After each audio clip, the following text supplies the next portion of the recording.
Pacific ocean हमारी सोच से भी ज्यादा बड़ा है। चिली के साहिल समंदर पर पैसिफिक ओशन में अगर अर्थ के आर पार सुराख भी किया जाए तो तब भी वो सुराख अर्थ की दूसरी साइड पर पैसिफिक ओशन में ही निकलेगा। दुनिया में टोटल 5 ओशंस पाए जाते हैं। इन 5 ओशंस में से सबसे बड़ा ओशन पैसिफिक ओशन कहलाया जाता है और ये टोटल 165 मिलियन स्क्वायर किलोमीटर के एरिया पर फैला हुआ है। आपको ये बात जानकर हैरत होगी कि हमारी दुनिया का टोटल लैंड यानी टोटल खुश्क हिस्सा ही 148 मिलियन स्क्वायर किलोमीटर पर फैला हुआ है, जिसका मतलब ये हुआ कि बाकी 4 ओशंस हटाकर सिर्फ अगर पैसिफिक ओशन की बात की जाए तो वो अकेला ही हमारी पूरी दुनिया के तमाम पहाड़ों, रेगिस्तान, जंगलात और आइलैंड से भी काफी ज्यादा बड़ा है। इस पूरे ओशन में सिर्फ चंद आइलैंड्स हैं और वो भी इतने छोटे हैं कि वो इस आलीशान समंदर के मुकाबले में सिर्फ एक डॉट के बराबर दिखते हैं। और सोने पे सुहागा ये वो आइलैंड्स हैं जिनमें से ज्यादातर पर किसी इंसान ने आज तक कदम नहीं रखा। यानी कुल मिलाकर बात की जाए तो अगर कोई शख्स इस पैसिफिक ओशन में गुम हो जाए तो उसको ढूंढने का चांस लगभग ना होने के बराबर है। लेकिन आज आप एक ऐसे इंसान की रियल स्टोरी जानेंगे जो अपनी छोटी सी बोट पर इस पैसिफिक ओशन में गुम गया था, और वो भी सिर्फ 10 या 15 दिनों तक नहीं बल्कि पूरे 438 डेज तक। जी हाँ, इस शख्स ने एक्सीडेंटली एक ऐसा वर्ल्ड रिकॉर्ड बना लिया था जिसको शायद कोई चाहते हुए भी तोड़ना पसंद नहीं करेगा। समंदर में अकेले सबसे ज्यादा वक्त गुजारने का ये वर्ल्ड रिकॉर्ड जोस सेल्वडर एल्वरिंगा नामी एक शख्स ने बनाया था, जिसने समंदर में पूरे 438 दिन गुजारे और वो भी सिर्फ 7 फुट की छोटी सी बोट पर। लेकिन सवाल ये है कि आखिर 14 महीनों तक खौफनाक समंदर में ये अकेला जिंदा कैसे रहा। लेकिन इससे पहले हम ये जानेंगे कि ये समंदर में गया क्यों था।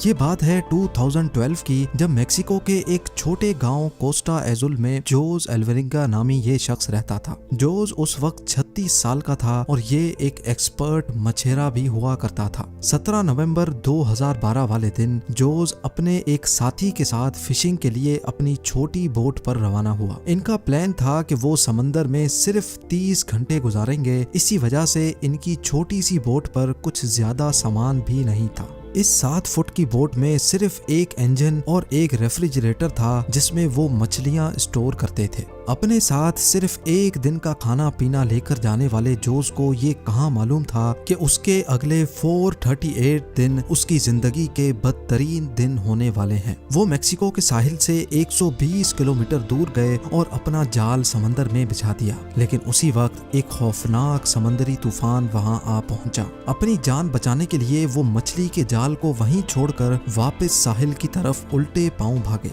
पूरे 6 घंटे बोट को मुसलसल तेज रफ्तार में भगाते सुबह के 7 बजे वो साहिल से अब सिर्फ 20 किलोमीटर दूर थे और उनको अपना गांव नजर भी आने लगा था। वो इस तूफान को तो काफी दूर छोड़ आए थे, लेकिन अब उनकी किस्मत काम करना छोड़ गई थी। साहिल से सिर्फ 20 किलोमीटर की दूरी पर उनकी बोट का इंजन खराब हो गया था। अब ना ही उनके पास चप्पू थे और ना ही बोट की डायरेक्शन कंट्रोल करने वाला सेल, लेकिन उनके पास एक रेडियो था जिसके जरिए उन्होंने अपनी लोकेशन अपने बॉस को भेजी और उनके जवाब का वेट करने लगे। लेकिन उसके बाद जो हुआ वो हर मछेरे का घिनौना ख्वाब होता है। जी हाँ, अपने बॉस के जवाब का वेट करते करते उनके रेडियो की बैटरी भी जवाब दे गई और अब इन दोनों मछेरों का बाहर की दुनिया से कांटेक्ट खत्म हो चुका था। जोस एल्वरिंगा और उसका साथी अभी इसी शौक में थे कि अचानक वो हुआ जिसका बिल्कुल भी अंदाजा नहीं था। तेज हवाओं ने उनको वापस समंदर की तरफ धकेलना शुरू कर दिया था और जो साहिल उनको नजर आ रहा था वो आहिस्ता आहिस्ता उनसे दूर होता चला गया। उनके बॉस ने एक सर्च पार्टी भी बनाई और उनको पैसिफिक ओशन में भी ढूंढा, लेकिन अब बहुत देर हो चुकी थी, क्योंकि जैसे जैसे दिन गुजरते जा रहे थे जोस और उसके साथी का बचना काफी मुश्किल समझा जा रहा था। इस हादसे को अभी 5 दिन गुजर चुके थे और हवाओं ने जोस की बोट को साहिल से 450 किलोमीटर दूर धकेल दिया था। वो समंदर के ऐसे हिस्से में पहुंच चुके थे जहां हर डायरेक्शन में सिर्फ पानी ही पानी नजर आ रहा था। उनको मालूम था कि उनकी बोट इतनी छोटी है कि उसको दूर से भी स्पॉट नहीं किया जा सकता। ना ही उनके पास कोई फ्लेयर गन थी और ना ही वो आग लगाकर धुएं से सिग्नल दे सकते थे। यानी जोस अल्वरिंगा और उसके साथी को अच्छी तरह इल्म हो चुका था कि उनके बचने का चांस अब 1% से भी कम है। जो खाना पीना वो साथ लाए थे वो पहले ही खत्म हो चुका था, इसीलिए अब पेट भरने के लिए उन्होंने अपने हाथों से ही उन परिंदों को पकड़ना शुरू कर दिया जो उनकी बोट पर आकर बैठते थे, या फिर बोट के आसपास मौजूद मछलियों को पकड़कर कच्चा खाने लगे। समंदर का खारा पानी पीने से इंसान की मौत हो सकती है, इसी वजह से उन्होंने बारिश का पानी समंदर में तैरने वाली प्लास्टिक बॉटल्स में जमा करके पीना शुरू किया। लेकिन जब बारिश कई दिनों तक नहीं पड़ती थी तब वो अपनी प्यास बुझाने के लिए मछलियों और टर्टल्स का खून पीते थे, और वो भी तब जब वो उनको पकड़ने में कामयाब होते थे। दिन गुजरते गए और फिर महीने। ये दोनों जिस मेंटल टॉर्चर से गुजर रहे थे वो इमेजिन करना भी हमारे लिए मुश्किल है। आखिरकार जोस अल्वरिंगा का साथी ये टॉर्चर बर्दाश्त ना कर सका और 4 महीनों के बाद उसने सुसाइड कर लिया। अब इस छोटी सी बोट पर बात करने के लिए भी जोस के पास कोई नहीं था और वो चारों तरफ घिरे इस समंदर में अकेला जिंदगी गुजारने लगा।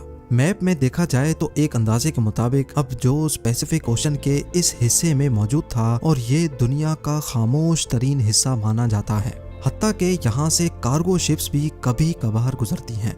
मेक्सिको के साहिल को छोड़े 6 महीनों से भी ज्यादा हो चुके थे और इस दौरान जोस ने अपने साथी को भी खो दिया था। इसी वजह से वो काफी ज्यादा फ्रस्ट्रेटेड भी हो चुका था। एक दिन जोस को दूर समंदर में एक कार्गो शिप गुजरती दिखाई दी। पिछले 6 महीनों में वो पहली शिप देख रहा था और ये मंजर देखते ही उसकी जिंदा रहने की उम्मीद वापस से जागने लगी। जोस ने कार्गो शिप की तरफ हर तरह के इशारे किए, लेकिन बदकिस्मती से शिप के क्रू को ये छोटी सी बोट नजर नहीं आई और देखते ही देखते उसकी जिंदा रहने की उम्मीदों पर एक बार फिर से पानी फिर गया। इमेजिन करें कि समंदर के बीचों बीच एक दिन मौत से लड़ने के बाद जब आखिरकार जान बचाने का आसरा मिले और वो भी इग्नोर करके चला जाए तो कैसा लगेगा। 11 महीनों के बाद जोस अपनी इस छोटी सी बोट पर 8000 किलोमीटर ट्रेवल कर चुका था। उसके कपड़े भी फट चुके थे और उसके पास खुद को सनलाइट से बचाने के लिए सिर्फ एक अंडर वेस्ट बची थी।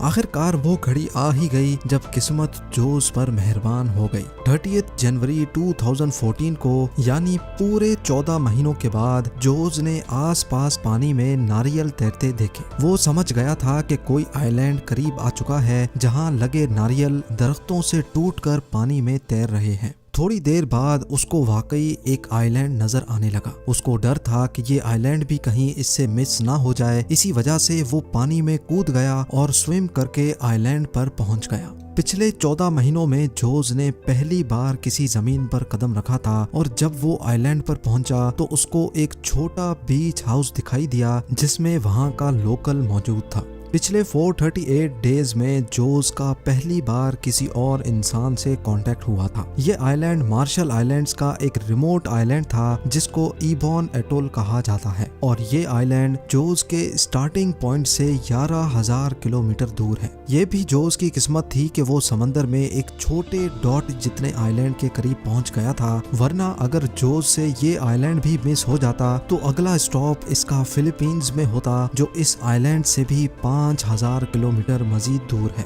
वहां से जोस को वापस अपने घर भेजा गया जहां पहुंचते ही एक और मुसीबत ने उसको घेर लिया। जी हाँ, वापस पहुंचने पर जोस ने 438 डेज के नाम से एक बुक पब्लिश की, लेकिन जोस पर अपने साथी को मारने का इल्जाम लगाकर उस पर केस कर दिया गया। वही साथी जिसने जोस के मुताबिक सुसाइड किया था। उम्मीद है जेम टीवी की ये वीडियो भी आप लोग भरपूर लाइक और शेयर करेंगे। आप लोगों के प्यार भरे कमेंट्स का बेहद शुक्रिया। मिलते हैं अगली शानदार वीडियो में।